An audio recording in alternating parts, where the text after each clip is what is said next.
예, 하나님의 말씀 요나서 2장 2절로 4절 말씀 제가 봉독을 해드리겠습니다. 하나님의 말씀 요나서 2장 2절로 4절 말씀 제가 봉독을 해드리겠습니다.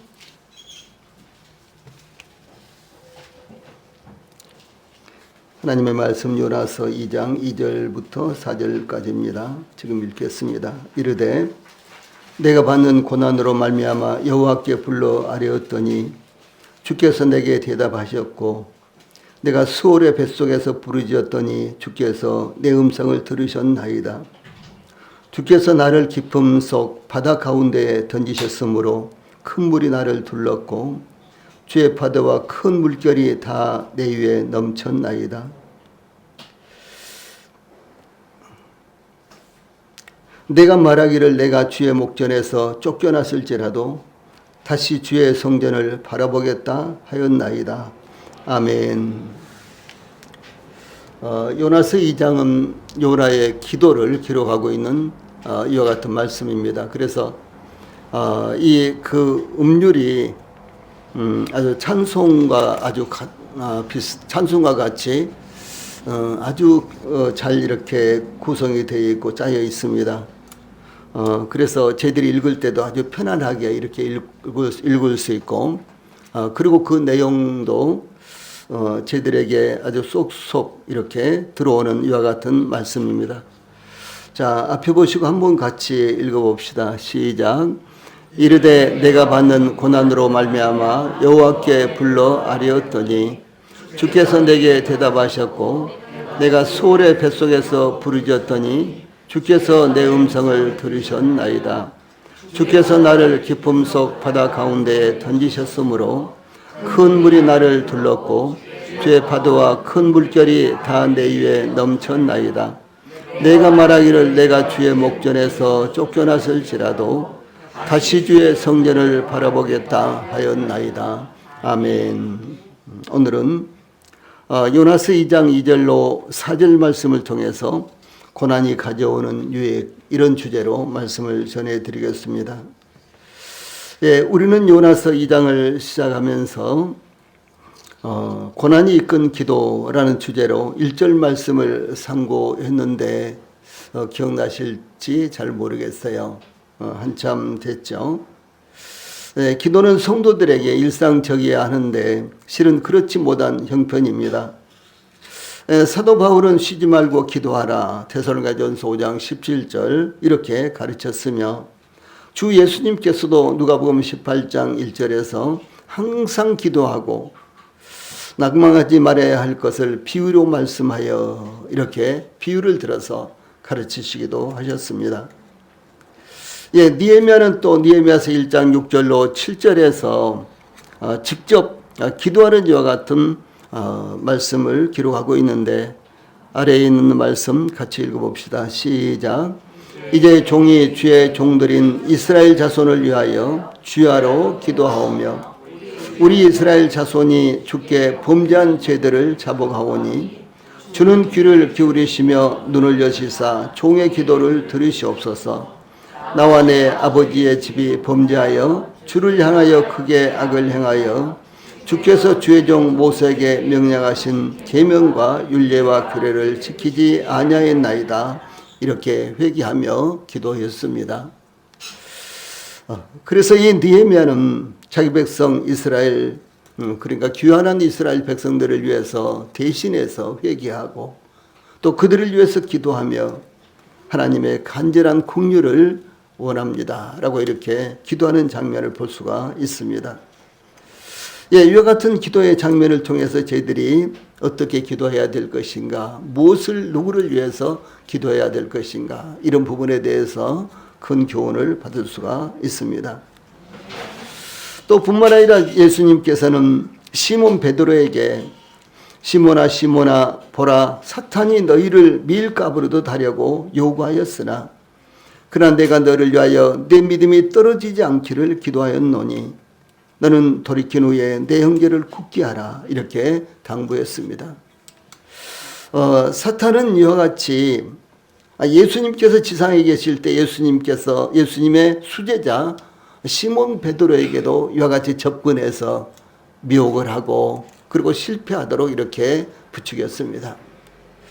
예, 그러므로 우리 성도들이 교회를 위해서, 우리 성도들 자신들을 위해서, 그리고 또 서로를 위해서 사탄에 미혹되지 말 것, 신앙을 굳건하게 지킬 수 있을 것, 이런 부분에 대해서요 계속해서 기도하는 것이 얼마나 합당한 것인가, 이런 내용을 저희들에게 교훈하고 있는 것입니다.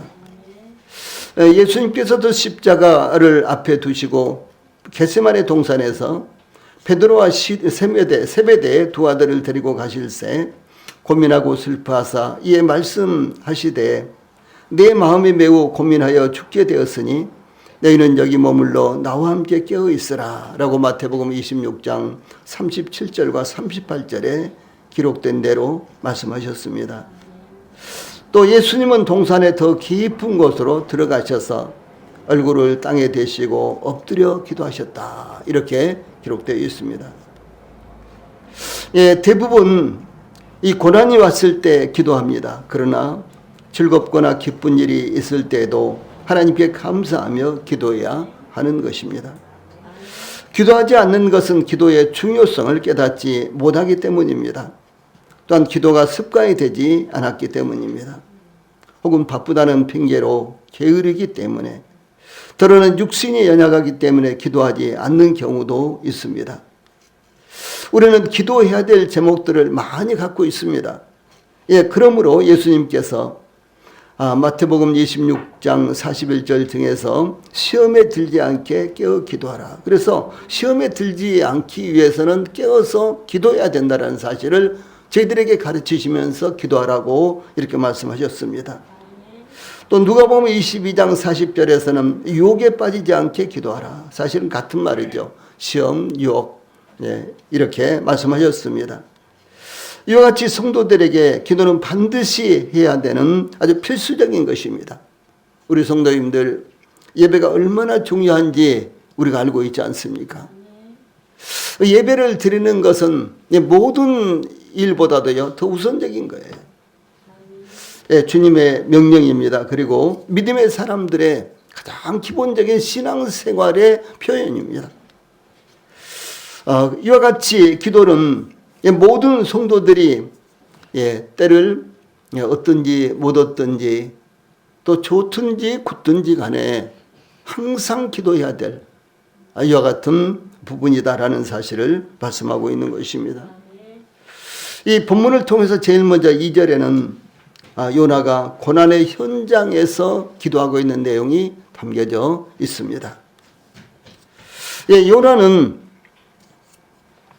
이르되 내가 받는 고난으로 말미암아 여호와께 불러 아뢰었더니 주께서 내게 대답하셨고 내가 수월의 뱃속에서 부르짖었더니 주께서 내 음성을 들으셨나이다, 이렇게 고백하고 있습니다.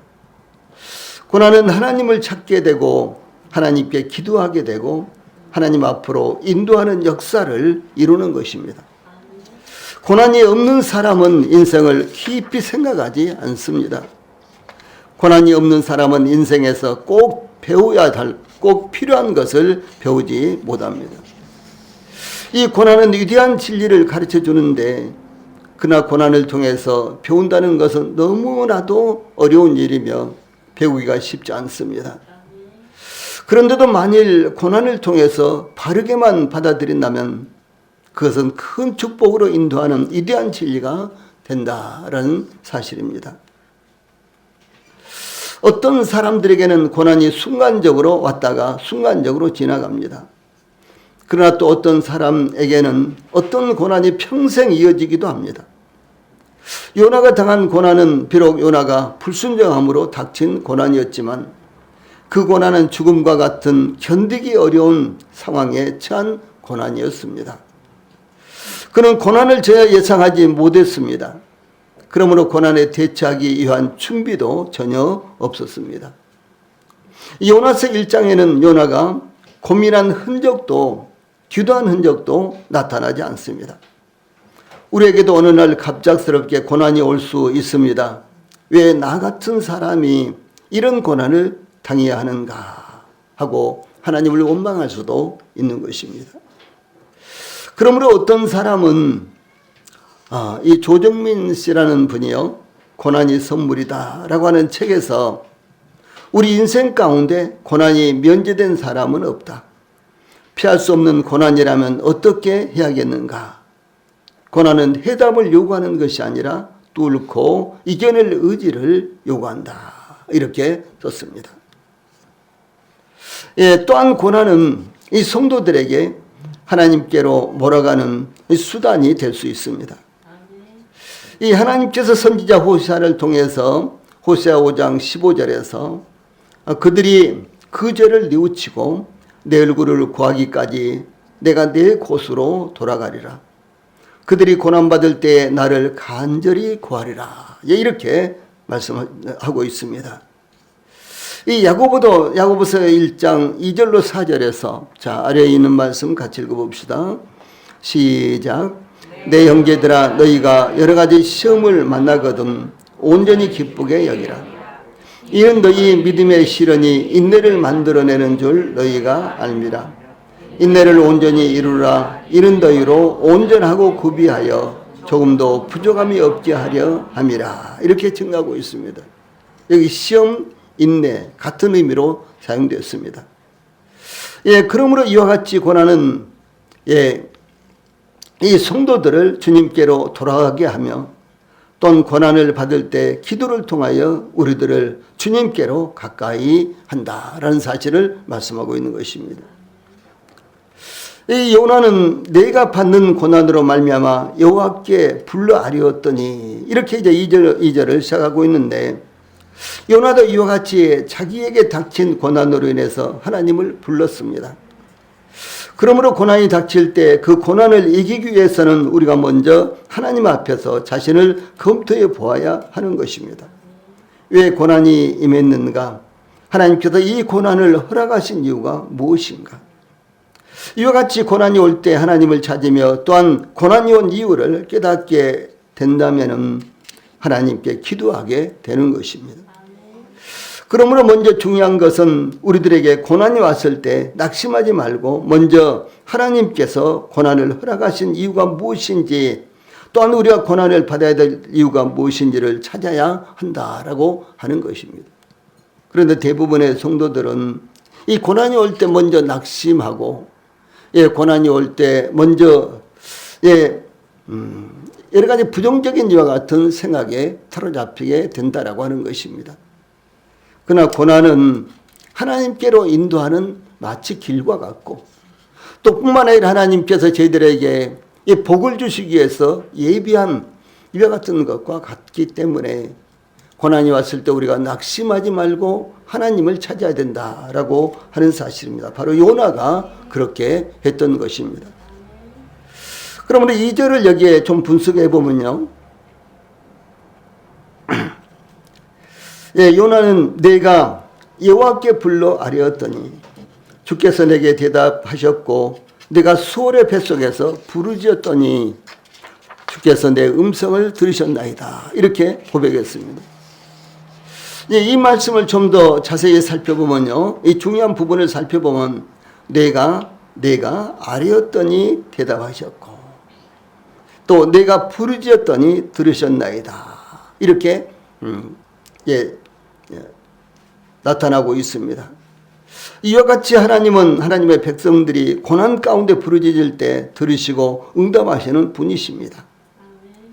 애굽에서 노예가 되어 강제노동에 동원되어 고통을 받는 이스라엘 백성들에 대해서 출애굽기 2장 23절로 25절 아래에 있는 말씀 같이 읽읍시다. 시작. 여러 해 후에 애굽 왕은 죽었고 이스라엘 자손은 고된 노동으로 말미암아 탄식하며 부르짖으니 그 고된 노동으로 말미암아 부르짖는 소리가 하나님께 상달된지라. 하나님이 그들의 고통소리를 들으시고 하나님이 아브라함과 이삭과 야곱에게 세운 그의 언약을 기억하사 하나님이 이스라엘 자손을 돌보셨고 하나님이 그들을 기억하셨더라. 이렇게 증가하고 있습니다. 이스라엘 백성들이 애굽에서 고통 가운데 신음할 때 그들이 하나님 앞에 부르짖자 하나님께서 그들을 찾아오셔서 그들을 보셨고, 예, 그들을 기억하셨다라고 하는 사실입니다. 그러므로 고난이 닥칠 때 먼저 하나님께 아뢰며 부르짖으시기 바랍니다. 그러면 하나님께서 대답하시고 그 부르짖음을 들으시는 것입니다.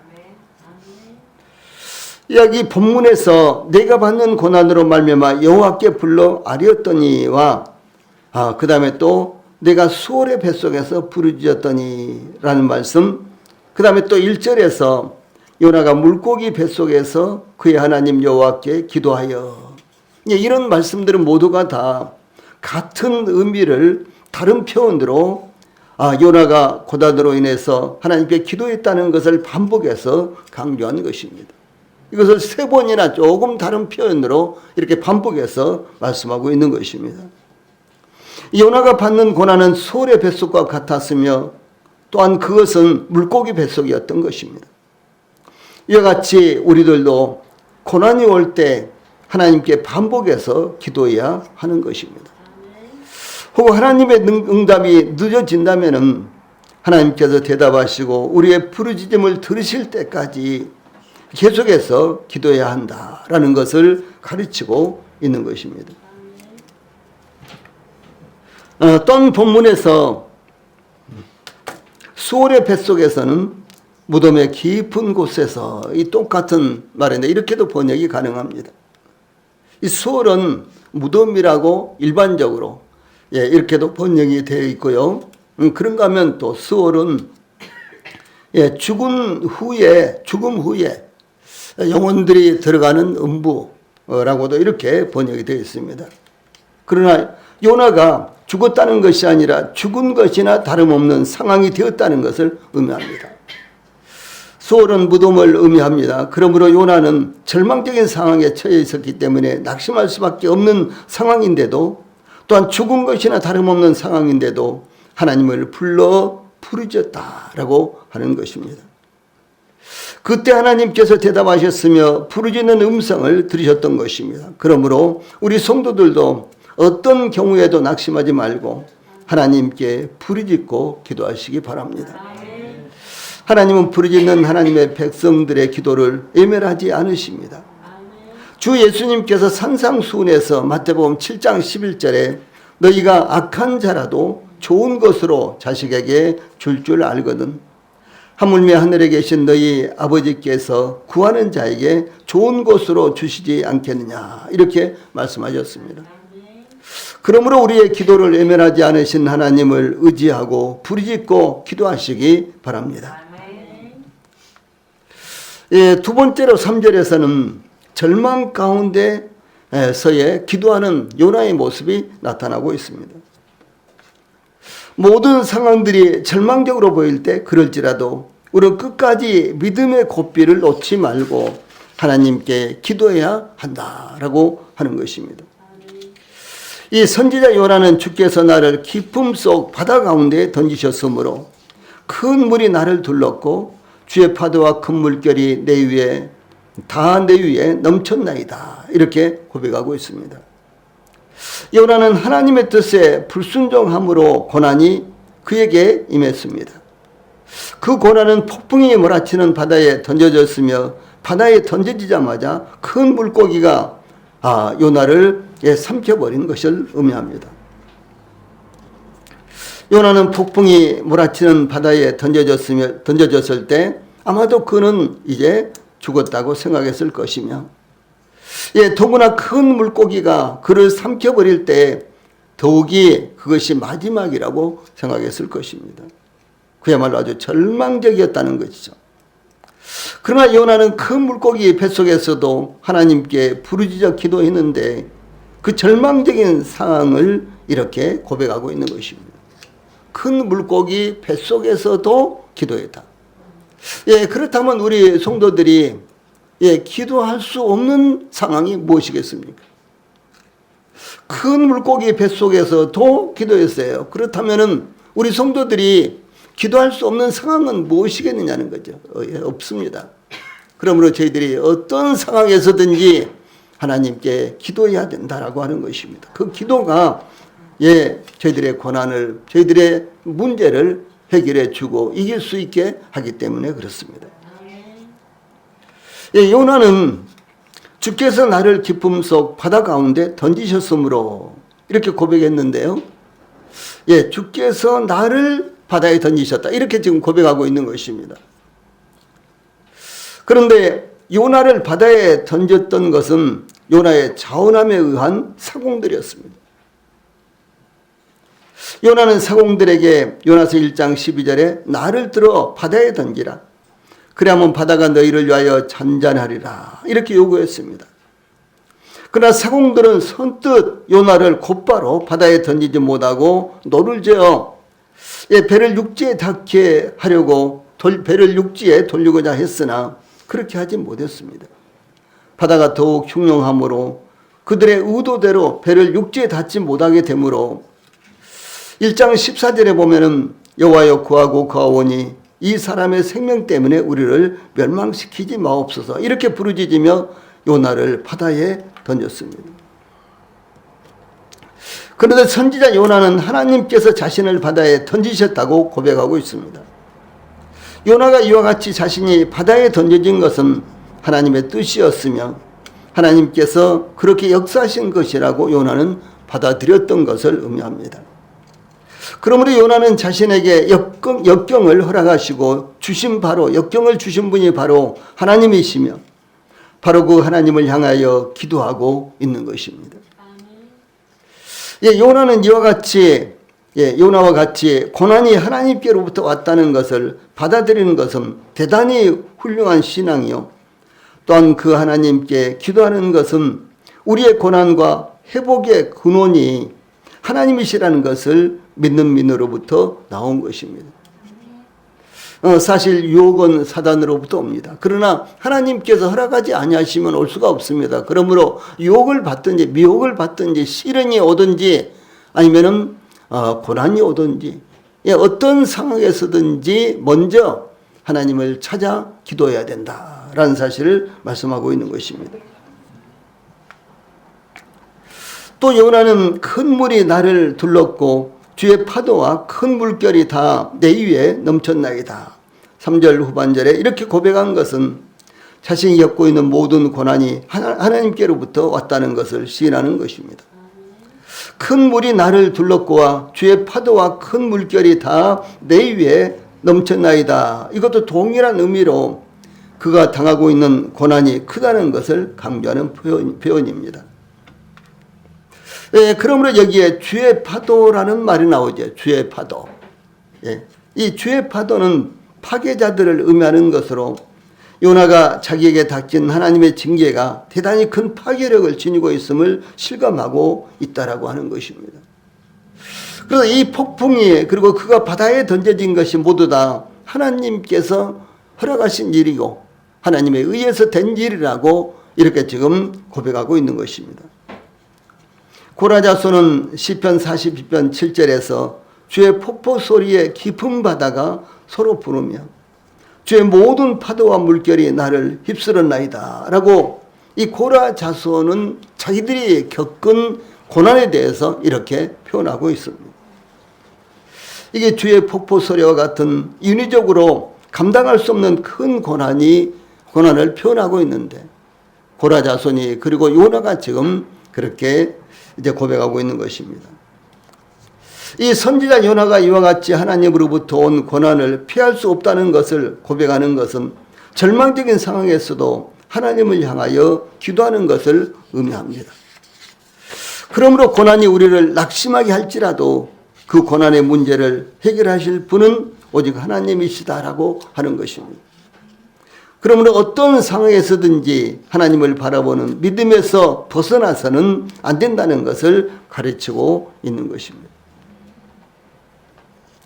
세 번째 4절에서는 고난 중에도 회복의 기도를 하고 있는 참 위대한 요나의 신앙을 볼 수가 있는 것입니다. 아주 절망적이에요.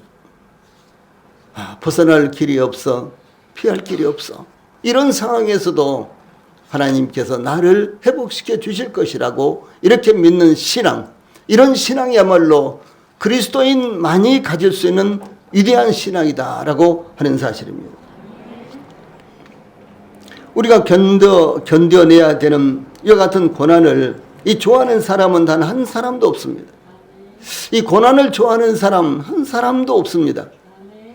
그러나 자신의 발전을 위해서 자신의 이제 더 나은 이와 같은 삶을 위해서 스스로 고난을 자초한 경우도 있습니다.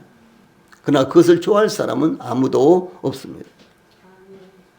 요나도 동일하게 고난이 올 줄도 몰랐고 고난을 대비하지도 못했는데 그가 고난을 당하게 됐습니다. 그러므로 고난은 불가피한 것이며 또는 어떤 고난이든지 매력이 없어 보이며 심지어는 비명을 지르고 신음소리를 내며 쓰러질 지경이 되지만 하나님의 징계는 우리들에게 유익하며 하나님의 복을 갖고 온다라고 하는 것입니다. 히브리서 기자는 히브리서 12장 11절에 무릇 징계가 당시에는 즐거워 보이지 않고 슬퍼 보이나 후에 그로 말미암아 연단을 받은 자들의 의와 평강에 연단을 받은 자들은 의와 평강의 열매를 맺으라 이렇게 증가하고 있습니다. 이 요나는 불순종으로 인해 어쩌면 죽음보다 더 견디기 어려운 징계를 하나님으로부터 받고 있었지만 그의 고난이 그의 불순종으로 인해 하나님으로부터 왔다는 것을 깨닫게 되었을 때 비로소 그에게 회복의 여명이 밝아오고 있다라고 하는 것입니다. 예, 이것이 바로 나의 잘못으로부터 왔다. 이 문제는 나의 잘못으로부터 왔는데 하나님께서 나를 이제 더 큰 복을 주시기 위해서 이런 시련을 혹은 이런 고난을 허락하셨다라고 할 때요. 바로 회복이 거기서부터 시작된다라고 하는 사실입니다. 그러므로 요나는 4절에 자 가운데 파란 말씀 같이 읽어봅시다. 시작. 내가 말하기를 내가 주의 목전에서 쫓겨났을지라도 다시 주의 성전을 바라보겠다 하였나이다. 이렇게 고백했습니다. 여러분 우리 이 말씀은 얼마나 중요한 것인지 그리고 저희들의 신앙에서도 얼마나 필요한 것인지 우리 성도들이 기억하시고 깊이 읽고 또 읽고 묵상하고 또 묵상하고 그리고 마음에 간직해 두시기를 바랍니다. 이 요나의 이와 같은 고백 가운데 내가 주의 목전에서 쫓겨났을지라도 이 말씀은요. 요나는 자신을 하나님으로부터 쫓겨난 자로 보고 있다라고 하는 것입니다. 나는 하나님으로부터 쫓겨났어. 나는 하나님으로부터 쫓겨나서 지금 이와 같은 죽을 고난을 받고 있는 거야. 이렇게 고백하고 있다는 것이죠. 이 요나는 하나님과 관계가 끊어지고 교제가 끊어졌으며 하나님의 은혜에서 멀어졌다는 것을 고백한 것입니다. 이것은 요나 자신의 불순종으로 말미암은 일이지만 얼마나 비참한 일입니까? 아마도 이와 같은 비참한 현실은 더 없을 것입니다. 사도 바울은 갈라디아 교회에 대해서요. 율법 안에서 의롭다함을 얻으려 하는 너희는 그리스도에게서 끊어지고 은혜에서 떨어진 자로다. 이렇게 지적했고요. 그러므로 갈라디아 교회를 위해서 갈라디아서 4장 19절에서 나의 자녀들아 너희 속에 그리스도의 형상을 이루기까지 다시 너희를 위하여 해산하는 수고를 하노니 라고 이렇게 증가하고 있습니다. 이 사도 바울이 갈라디아에 가서 복음을 전해서 이 갈라디아 교회가 시작이 됐어요. 구원의 역사가 일어나고 그래서 구원받은 성도들이 모여서 갈라디아 교회가 시작됐습니다. 그런데 이 갈라디아 교회가 아주 순수한 이 복음 가운데 있었는데 이 복음을 훼손하는 유대인들이 들어와서요. 아니야.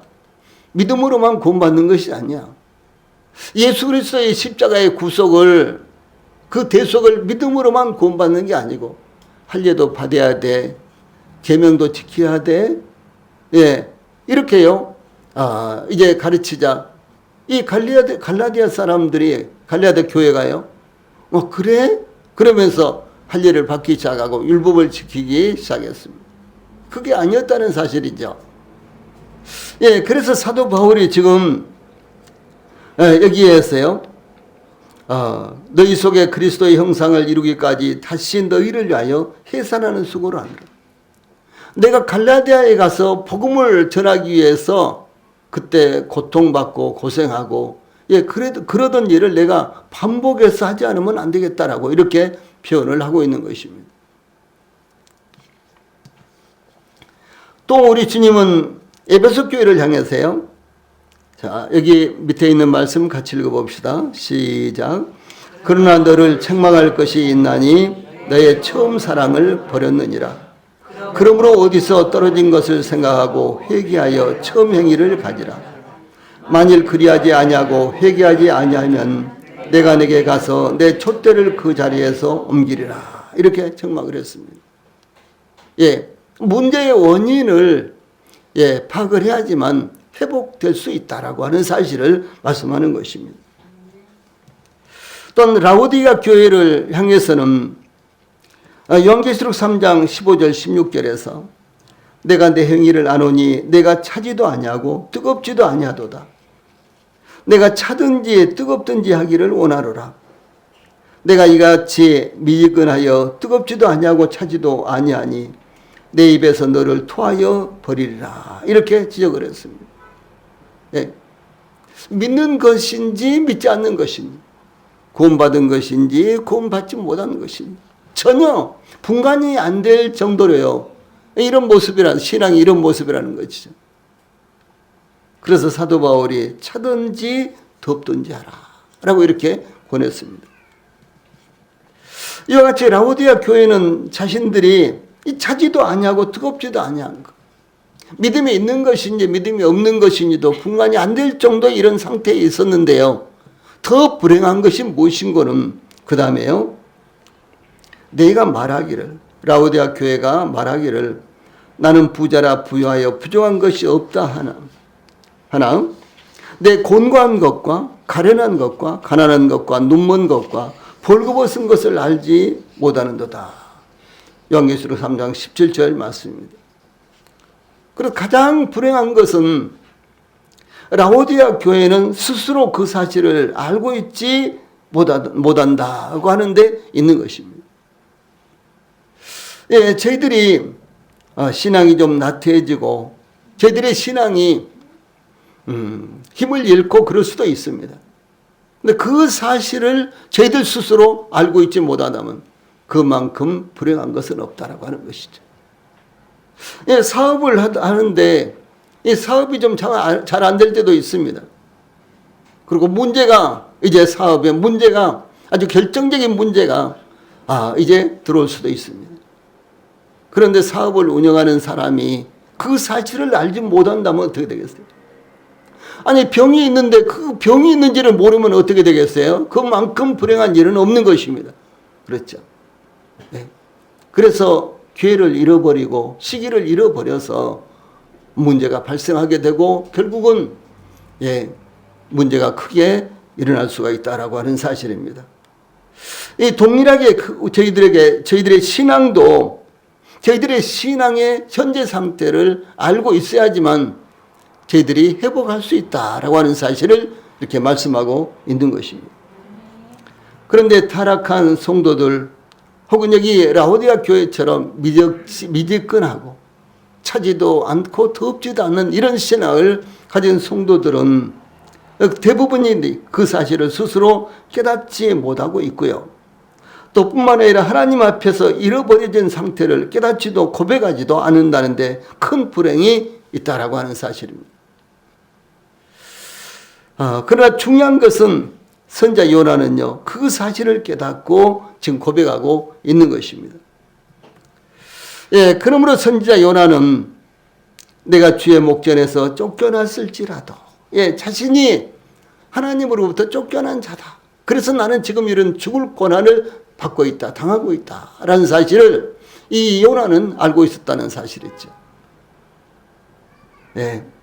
이것을 알고 있을 때 요나에게는요, 회복의 기회가 된다라고 하는 사실입니다. 그래서 다시 주의 성전을 바라보겠다. 이렇게 그가 고백하고 있는 것입니다. 자신이 타락하고 버려진 사실을 깨닫는 성도는 비록 불행한 상황일지라도 다시 주의 성전을 바라보겠다라고 하는 것입니다.